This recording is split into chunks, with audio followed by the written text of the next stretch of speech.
We want you to understand that there is only one stream that you might be going with or against, but there is only one stream. And when you learn from those around you to go against the stream, then you want to pronounce that there are evil streams, that there are streams of sickness or streams of badness or streams of poverty. We say, no, just one stream. You're just not going with it. You say, oh, that can't be. If it's a stream of goodness, why is it beating me up so? And we say, because you're clinging to the bottom. It's beating you up because you're not going with your self-created stream. Do you get this? If you will just make a decision that however you can make it happen, you're going to turn and go with the flow. Sometimes we think, especially those of you who've been listening to us for a while, as we crow about the good feeling emotions being on this end of the emotional scale, love and joy and all of that wonderful energy, and on the other end of the scale are things that feel like depression and fear and anger.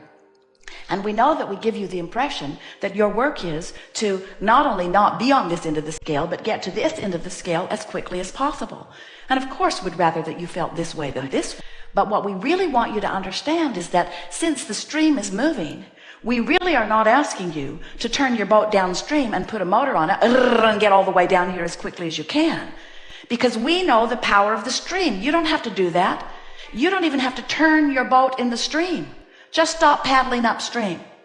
Just stop paddling against the current. The current will turn you. And this is the thing we most want you to hear. As the current turns you, that's your point of relief. And when you think about it, that is your only choice. Upstream or not. Upstream or not. Of course, it's nice when you're choosing downstream and you're so good at it that you can really choose it. But your choice at any moment is really to feel worse or better. Worse or better. And when you make that decision all day, every day, I could beat the drum of this situation and make it worse, or I could just stop talking about it and make it better. Esther's really been hearing us about this, and as she's driving the monster off and Jerry's in the back doing something, and she will call out, "Can you hear me?" And he'll say, "Yes, what do you need?" as he starts making his way forward so that they can have a conversation. And by the time he gets all the way up there, Esther is determined, oh wait, that was an upstream comment. So he gets all the way to the front of the bus and she'll say, never mind. It was sort of upstream. And Jerry is wise enough that he doesn't say, oh, come on, tell me. He doesn't want to know the upstream comment. He's very happy to go back to the back of the bus where he was living happily ever after. In other words, he does not want to go to some place, and Esther is wise enough that she doesn't want to verbalize it. And what she's discovering is, if she doesn't verbalize it, it's not as strong. If she doesn't talk about it, join the online group about it, call everybody she knows about it. In other words, if you stop talking about the things that make you feel worse, you'll stop going upstream. The current will take you because the current is moving. It is moving rapidly, and it will carry you, you see.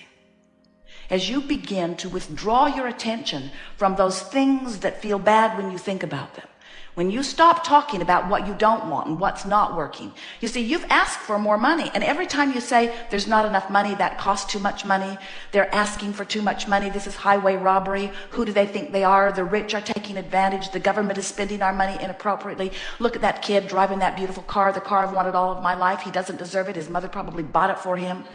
Who did he have to kill? He's probably doing drugs. He's probably dealing drugs. When you beat those drums that make your negative emotion feel stronger, you are practicing your muscles at moving upstream. And some of you get so good at it. You get so good at it that, in fact, when you come to a gathering like this where we're encouraging you to make more comments that feel better, many of you say, it feels like my thoughts are thinking me. I don't mean to think these thoughts. I don't mean to feel this way. It's just easier, frankly, to have those thoughts than to have those thoughts. And we say, oh, it's because law of attraction, the most powerful law in the universe, the only law worth talking about, says this is a vibrational universe, and what you are offering vibrationally is coming to you. And as it comes to you and you observe it, now it comes to you even more. So you have to do something to break the cycle of that attraction. Haven't you noticed that when you start ragging on something that is unpleasant, other things like it come to your mind? Things that happened last year and the year before and the year before that and the year before that. And don't you notice when you start offering that vibration that other people that feel the same way start making their way into your experience? Jerry and Esther notice it in the campground. There are hundreds of coaches, sometimes in some of these campgrounds that they stay in as they move across the nation. And they'll see a cluster of happy people over there and a cluster of ornery people over there. And the thing that is most interesting is that they know, in most cases, they just met each other today.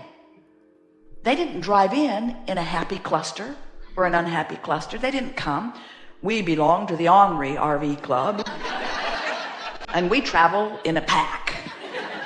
It's not that way. They just show up, and law of attraction causes them to gravitate together. So the crabby ones are over there. The ones that like to take walks together are over there. The ones that like to play cards together are over there. The ones that like to talk about their grandchildren are over there. In other words, it is like this island of attraction. And we say it's that where everywhere you go, you move through traffic, and those who are a vibrational match to you gravitate to you. You move through shopping centers, you go to a restaurant, that which is a vibrational match to you.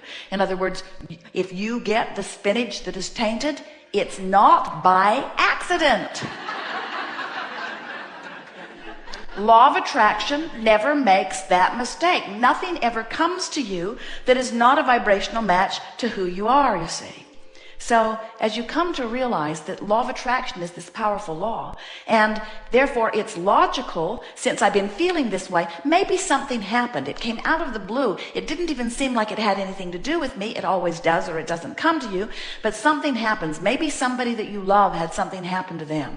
And as you are observing it, you have this knee-jerk response. You have this kick in your gut, so to speak. You feel terrible in observing it. And as you give your attention to it, the negative emotion that you feel is your indication that what you want is this way, and that what you're looking at is this way. And many of our physical friends would say, but Abraham, I didn't ask for this. This just happened to my family, or this just happened to my community. This just happened, and all I'm doing is observing it. And we say, we know that. All that you're doing is observing it.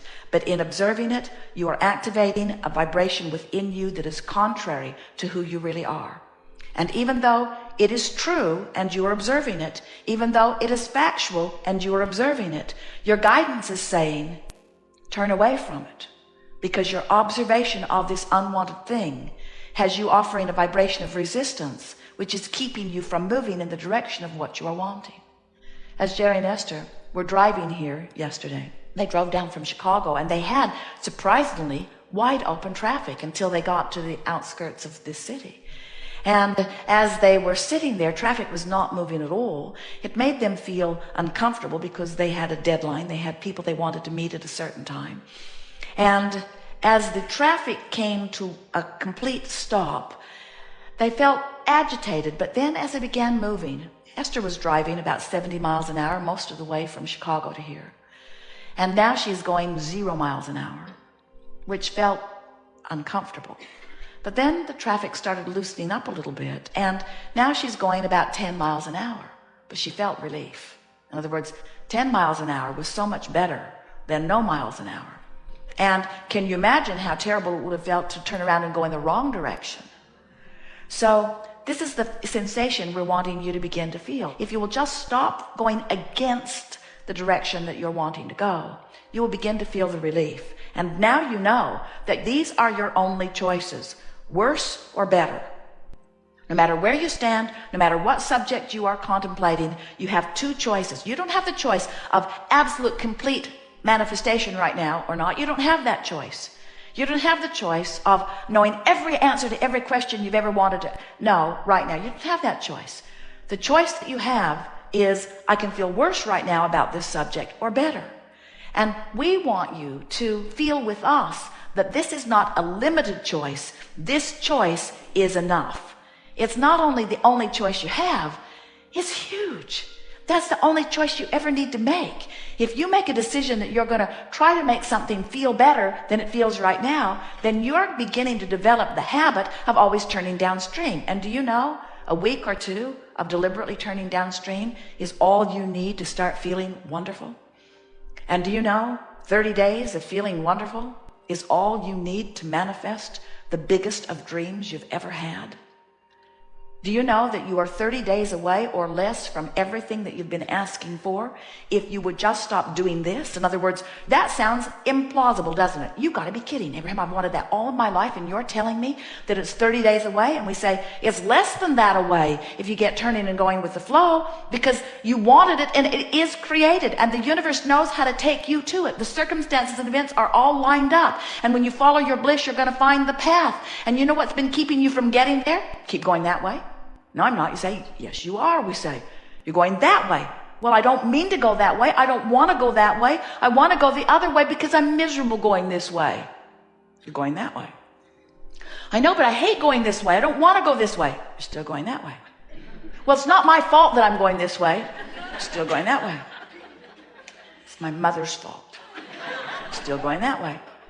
Maybe it's karmic. Maybe it's from a past life. You're still going that way. Well, it's not fair that I'm going this way. You're still going that way. Well, what am I doing wrong? You're still going that way. Well, how am I going to get this boat turned around? You're still going that way. I need to turn the boat around. I want to get this 30-day thing underway. I want to go the other way. You're still doing that thing. Well, Abraham, this seems impossible. You're still going that way. Well, just tell me what to do. Pet your cat. Quiet your mind. Stop watching those programs that inflame that. Stop talking to those people that talk about those things that keep you pointed that way. Look for reasons to feel good. Make a list of positive aspects. Buy a notebook and make lists of positive aspects. Look for things to appreciate. In other words, you can't think about that and something else at the same time. So it really is about think and feel, think and feel, think and feel, think and feel, think and feel. And at first, you're going to think and feel and think and feel and think and feel and think and feel and think and feel, because that's how you've been thinking and feeling, and that's what law of attraction is giving you. But before you know it, you're going to think something that feels not so much that way. Do you know when you sleep, your boat turns around in the stream every single time. And when you wake up, you say, oh yeah, what was I mad about? And you turn back around. But if before you go to bed, you could say, while I sleep, my boat's going to turn around. And when I wake up, I'm going to lie in bed and I'm going to think about positive aspects of my life. Now when you wake up, you get a little momentum going this way. Now we're really making this sound like you are an upstream crowd, and you're not. But relative to those things that you want that have not been coming to you, you have been an upstream thinker. You have been. Otherwise, you'd have what you want. So if you don't have enough money, you've been more this way upstream than you have downstream. If your relationship is not pleasing you or is missing altogether, you've been thinking more about things that make you feel bad relative to that than good. If you are not in your body feeling the way you want to, you've been thinking more upstream about it than you have down. If you're overwhelmed in your life, you've been thinking much more about how much you have to do than about the ease in your life. The universal law of attraction never yields to you something that is different from your vibrational frequency. So when you say, okay, I get it. I can find softer thoughts, and every day I'll get better at it. And as you do, you'll turn and go with the current, and immediately you'll start feeling better. And people who are watching you will say, what's changed? Did you get that job you were looking for? Or did you get over that illness? Or did the money that you need come in? And you'll say, no. Then why are you so happy? I know it's illogical to say, because what I thought I needed to be happy hasn't happened yet. I've just stopped doing what was making me unhappy, and I felt better. And then say to them, and I think I'm on the right track. I just don't think you can feel this good without good things beginning to flow into your experience. And we say, those would be the most accurate words that you could ever speak. You can't feel negative emotion and let the good stuff in, and you can't feel positive emotion and keep the good stuff out. You just can't. When you get turned correctly in the stream, and correctly we mean going with the flow of that which is your natural inheritance, all good things will flow to you.